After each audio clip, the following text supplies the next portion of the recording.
Hey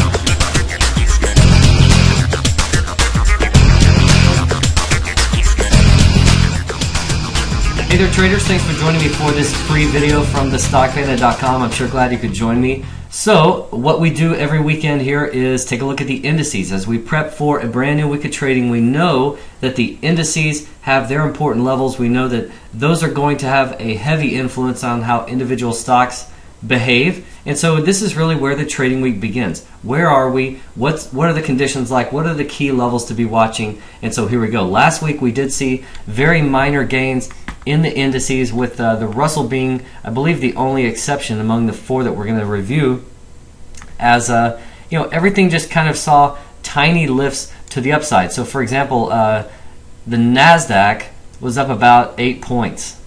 So certainly not much. Essentially we just moved sideways. By the way, if you're not watching this on full screen mode with the 720p setting, that's the high def quality, you know, you're missing out on some of the details here of the video. But overall, we attempted to make a new high here for the NASDAQ, which we did intraday, and you know, we finished at 2963. So that's just 4 points beyond the prior high close. So we marked a new high on Friday, but really it was not very enthusiastic. Take a look at volume down here Friday, and Thursday it sagged as well. And so all in all, what we've done is maintain this 10-week uptrend channel. Yes, 10 weeks now we've spent inside this thing.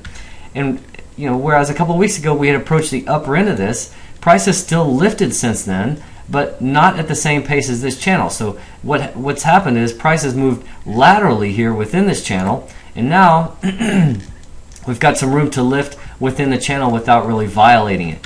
Should we happen to roll over here or pull back some, I'm going to be watching this area right in here. So for the NASDAQ, that's around 2930 on a closing basis. Now if we do lift, the upper end of this channel really is up around the 3040 area.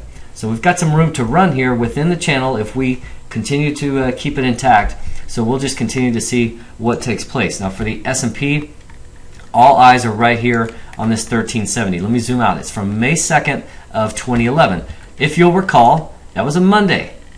The night before, on Sunday, we had Obama come out and announce that we had killed Osama bin Laden. So we had the bin Laden high, and again, that came on the heels of this really nice run up here. So you get some positive news, we gap a little higher, and then sell off from there, and that marks a lasting high now for, well, however many months that's been, 9 months. So here we are, sitting just beneath this. Now we've kind of been knocking on the door. We have yet to bust through here. We touched 1368.92 on Friday. So we got very close, but we have yet to bust through this 1370. This is the number for the S&P. So nothing matters unless we start moving away from this to the downside, or unless we start pushing through it on the upside. All in all, the uptrend is still intact.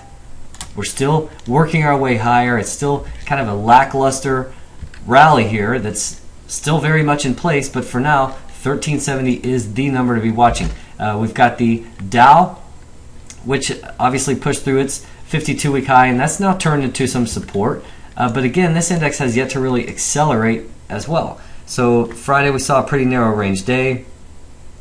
So here are the levels I'm looking at. We got 13,136. That's from May of 08. So we've got a little room to run before that area is really touched. I'm going to be continuing to watch this 12,876. That was the high from last May, and again, just this zone that we've been dealing with so much of lately. And then beneath that, we'll call it 12,740. It's kind of right in here. Again, not major levels, just short-term, close by levels that we may respect should we happen to pull back. But again, we need to just reclaim this 13,000 area on a closing basis, not because there's anything significant about 13,000. It's just a psychological number. If we are able to push through there on a closing basis, then maybe we are able to continue this lift. But for now, just real lackluster price action. And then finally is the Russell, which this 815 level, you can see how many occasions last year it served to be meaningful. And then more recently, over the past few weeks, once we've cleared that level, it's generally been holding as support. So that's the level to be watching on the downside, is 815. Up here, we've got 833. So if we can push through there, we've got some room to run. This late July bounce high was 843, and then we've got some room beyond that before we run into next resistance. So it's going to be, this 856 to 860 area, kind of right up in here from earlier in July. But that's where we are for the indices. So again, as we head into a brand new week, make your game plan. If you're looking for some other ideas to add into your own, be sure and stop by thestockbandit.com. We've got a free trial for those of you who have not taken it, and we'd love to show you what we're all about. Thanks for watching this video. I will have more for you soon, but in the meantime, trade like a bandit.